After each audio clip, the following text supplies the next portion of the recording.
ஓம் ஸ்ரீ ராகவேந்திராய நமக. சிம்மமுகே ரௌத்ரரூபிண்யாம் அபயஸ்தாங்கத கருணாமூர்த்தி சர்வவியாபிதம் லோகரட்சமாம் பாப விமோசன துரித நிவாரணம் லக்ஷ்மி கடாட்ச சர்வாபீஷ்டம் அநேகம் தேஹி நுருசிம்மா. ஹரிநாராயண துரித நிவாரண பரமானந்த சதாசிவசங்கர யோகிராம் சுரத்குமார் யோகிராம் சுரத்குமார் யோகிராம் சுரத்குமார் ஜெயகுரு ராயா. கனகம்பட்டி பழனிசாமி சித்தரே போற்றி, கனகம்பட்டி பழனிசாமி சித்தரே போற்றி, கனகம்பட்டி பழனிசாமி சித்தரே போற்றி. உலகெங்கிலும் வாழ்ந்து கொண்டிருக்கும் ஸ்ரீ ராகவேந்திரா யூடியூப் சேனல் நேயர்களுக்கு டாக்டர் சைதை ராஜாவின் அன்பான வணக்கங்கள். நாம் இப்பொழுது இந்த எபிசோடில் வார ராசி பலன்கள் செப்டம்பர் 30 முதல் அக்டோபர் 6 வரைக்கும் உள்ளடக்கிய நாட்களுக்கு கிரகங்கள் எப்பேற்பட்ட பலனை வழங்கப் போகிறது என்பதை பார்க்கலாம் வாங்க. 2/10 அக்டோபர் 2ஆம் தேதி சர்வ அமாவாசை திதி வருகிறது.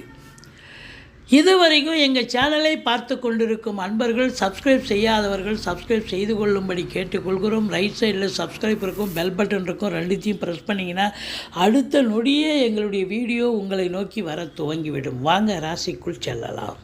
மேஷ ராசி காலபுருஷனுக்கு முதல் ராசி. அஸ்வினி பரணி கார்த்திகை முதல் பாதம் உள்ளடக்கியது. இந்த மேஷ ராசியினுடைய அதிபதி செவ்வாய் பகவான் 3ஆம் இடத்துல மிதுனத்தில் இருக்கிறார், முயற்சி ஸ்தானத்தில் இருக்கார். நல்லா இருக்காரா? நல்லா இருக்கார். 3ஆம் இடம் என்பது முக்கால் சுகம். இதில் எல்லாத்தை விட ஒரு முத்தாய்ப்பான ஒரு விஷயம் என்னவென்று சொன்னால், 2ஆம் இடத்துல குரு பகவான் இருக்கார். 9க்குடையவன் 2இல் இருக்கிறார். சூப்பருங்க. குரு ஸ்தான பலம் 2ஆம் இடம் 2, 5, 7, 9, 11 ஆகிய இடங்களில் கோச்சார ரீதியாக குரு வரும்பொழுது அற்புதமான பலன்களை வாரி வழங்குவார்னு ஜோதிட கிரந்தம் சொல்கிறது. அப்போ இந்த மேஷ ராசிக்கு 2இல் குரு இருக்கிற வரைக்கும் உங்களை அடிச்சிக்க முடியாது. பொருளாதாரத்தில் சுபிட்சத்தை பார்ப்பீங்க. குடும்பத்தில் அமைதி, நிம்மதி, சந்தோஷம், குதூகலம் ஏற்படும். உங்கள் சொல்லுக்கும் செயலுக்கும் மதிப்பு மரியாதை கண்டிப்பாக உண்டு. அதாவது பணமும் வரும், மன நிம்மதி வேணுங்க. பணம் வந்துட்டால் பத்தாது. குடும்பத்தில் அமைதி இருக்கணும். கண்டிப்பாக அமைதி இருக்கும், சந்தோஷம் இருக்கும், எல்லாமே இருக்கும். முயற்சி ஸ்தானத்தில் போய் செவ்வாய் உட்காந்து 8ஆம் பார்வையாக 10ஆம் இடத்தை பார்க்குறார். அப்போ தொழில் ரீதியாக, உத்தியோக ரீதியாக நீங்கள் எடுக்கும் எந்த ஒரு சிறு முயற்சியாக இருந்தாலும் அது பெரிய வெற்றியை தேடித்தரும் என்று சொல்லலாம். ராசிநாதன் பார்க்குறது மட்டும் இல்லை, குருவும் 10ஆம் இடத்தை பார்க்குறார். அப்போ தொழில் ரீதியாக ஒரு திருப்பு முனை ஏற்படுத்தக்கூடிய காலம். தொழிலில் நீங்கள் கேட்குற இடத்துல கடன் கிடைக்கும். கடனை வாங்கி தொழிலில் போடுங்க, தொழிலை அபிவிருத்தி பண்ணுங்கள். ரெட்டிப்பு வருமானம் வரும், ரெட்டிப்பு மகிழ்ச்சி கிடைக்கும். தொழிலை விரிவாக்கம் பண்ணலாம், இல்லை இன்னொரு பிரான்ச்சு கூட ஓப்பன் பண்ணலாம். இது காலம், பொன்னான காலம். காலம் உங்கள் கையில். அப்போது நீங்கள் அற்புதமாக எஸ்டாப்ளிஷ் பண்ணுங்கள். நல்ல சம்பாத்தியத்தை பண்ண போகிறீங்க. படித்து முடித்த இளைஞர்களுக்கு வேலை வாய்ப்புகள் கண்டிப்பாக கிடைக்கும். எந்த துறையில் முயற்சி பண்ணுறீங்களோ அந்த துறையிலேயே கிடைக்கும். இல்லை ஜாதகத்தை பார்த்து நம்ம தொழில் தான் பண்ணணும்னு ஒரு நிலை இருந்தால் தொழில் கூட துவங்கலாம். அற்புதமாக அரங்கேறி நல்ல சம்பாத்தியத்தை பார்க்க போகிறீங்க. என்ன, சனி பகவான் 11ல் இருக்கிறார், வக்ரகதியில் இருக்கிறதால அதிகப்படியான உழைப்பு தேவைப்படுகிறது. மற்றபடி ஒன்றும் குறை இல்லை. மேலே மணிக்கெல்லாம் வேலை பார்க்க முடியாது. 8 ஹவர் டியூட்டின்னா 10 ஹவர் வேலை பார்க்கணும். ஸோ இன்புட்டு இருந்தால் அவுட்புட் கண்டிப்பாக கிடைக்கத்தானே கிடைக்கும். அப்போது உங்களை பொறுத்தவரையிலையும் தொழில் சிறந்து விளங்கும். உத்தியோகத்தில் ப்ரமோஷன், இன்க்ரிமெண்ட், தேவையான சலுகைகள் அனைத்தும் கிடைக்கும். டிரான்ஸ்ஃபர் போகணுமா டிரான்ஸ்ஃபர் கிடைக்கும். ஒரு சிலருக்கு கூடுதல் பொறுப்புகள் வழங்கி கௌரவிப்பார்கள்.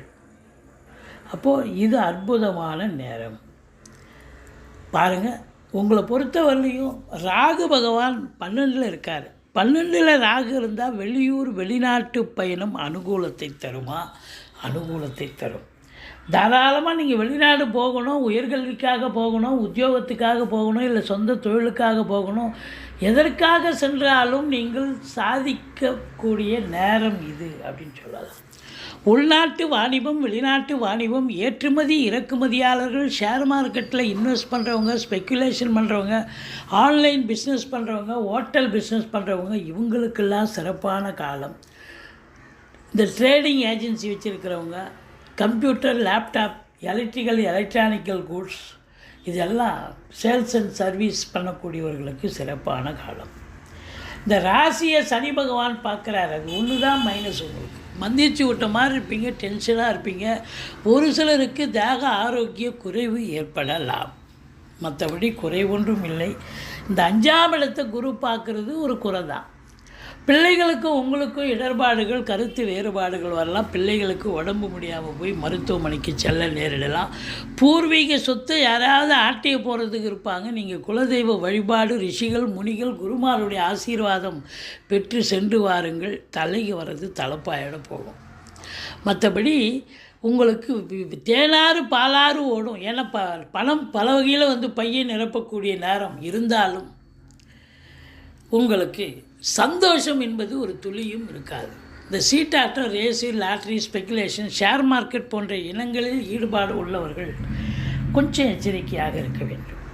6ஆம் இடத்தை குரு பார்க்குறார். எதிரிகள் ஓடி ஒளிவார்கள். கடன் சுமை படிப்படியாக குறையும். கோர்ட்டில் கேஸ் எதாக இருந்தால் சாதகமாக தீர்ப்பு வரும். சொந்த தொழில் செய்யக்கூடிய அன்பர்களுக்கு நம்பிக்கைக்கு பாத்திரமான பணியாளர்கள் கிடைப்பார்கள்.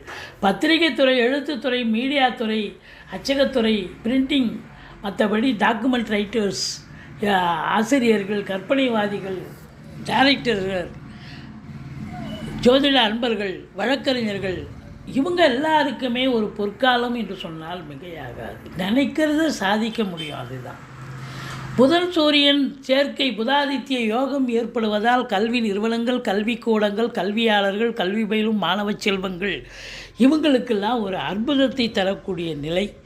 ஒரு சிலர் ஆன்மீகத்தில் நாட்டம் அதிகரிக்கும். ஆலய வழிபாடுகள் செய்வீர்கள் அப்படின்னு சொல்லலாம். சொந்த தொழில் பண்ணுறவங்களுக்கு நம்பிக்கைக்கு பாத்திரமான பணியாளர்கள் கிடைப்பார்கள். கோர்ட்டில் கேஸ் எதாக இருந்தால் அது உங்களுக்கு சாதகமான ஒரு தீர்ப்பு கிடைக்கும். கோர்ட்டு பஞ்சாயத்து அப்படின்னு எதாவது போகிறீங்க அப்படின்னா அது கூட உங்களுக்கு சாதகமான சூழல். திருமணம் அப்படின்னும் பொழுது 7ஆம் இடத்துல சுக்கிரன் இருக்கார். அப்போ திருமணத்திற்காக நீங்கள் பார்க்குறீங்க, வரன் பார்க்குறீங்க, வரன் குதிர்பாடாகும். லட்சுமி கடாட்சம் நிறைந்த காலகட்டம். 7க்குடையவன் 7இல் ஆட்சி பீடத்தில் இருக்கிறார். வாழ்க்கை துணை அல்லது மனைவியால் யோக பாக்கியங்கள். ஒன்று அவங்க வேலை பார்க்குற இடத்துல ப்ரமோஷன், இன்க்ரிமெண்ட் கிடைச்சி அதில் ஒரு வருமானம், அல்லது அவங்க பிறந்த வீட்டிலேருந்து லிக்விட் கேஷோ ஜுவல்ஸோ கொண்டு வரக்கூடிய ஒரு நிலை.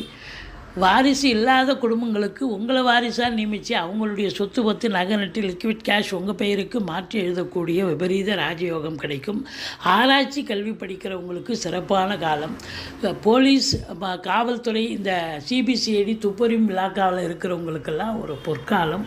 அவங்க சைன் பண்ணி அவங்க திறமையை வெளிப்படுத்தக்கூடிய ஒரு நேரம் இது அப்படின்னு சொல்லலாம். மற்றபடி இரும்பு இல்லாத உபகரணம் இல்லை. அப்போ சின்ன லேத் ஃபேக்ட்ரிலேருந்து பெரிய கம்பெனி வரைக்கும் வேலை பார்க்கக்கூடிய தொழிலாளி முதலாளிகள் சிறப்பாக வேலை பார்த்து சந்தோஷமாக செயலாற்றக்கூடிய ஒரு தருணம், சம்பாதிக்கக்கூடிய ஒரு நிலை. மற்றபடி இரும்புக்கு அடியில் நிலக்கரி சுரங்கம், பெட்ரோலியம் ப்ராடக்ட் போன்ற விஷயங்களில் போன்ற நிறுவனங்களில் பணியாற்றுபவர்களுக்கும் சிறப்பான ஒரு காலமாகத்தான் இது அமையப்போகிறது. மற்றபடி நீங்கள் துர்க்கையை வழிபாடு செய்யுங்கள். வாழ்க்கை வளமோடும் நலமோடும் அமையப்போகிறது. இந்த மேஷ ராசி அன்பர்களுக்கு இந்த வாரம் ஒரு மேன்மையான ஒரு வாரம். எங்களுடைய வீடியோ பிடிச்சிருந்தால் லைக் பண்ணுங்கள், ஷேர் பண்ணுங்கள், சப்ஸ்கிரைப் பண்ணுங்கள். மறக்காமல் சப்ஸ்கிரைப் பண்ணுங்கள். நன்றி. வாழ்க வளமுடன்.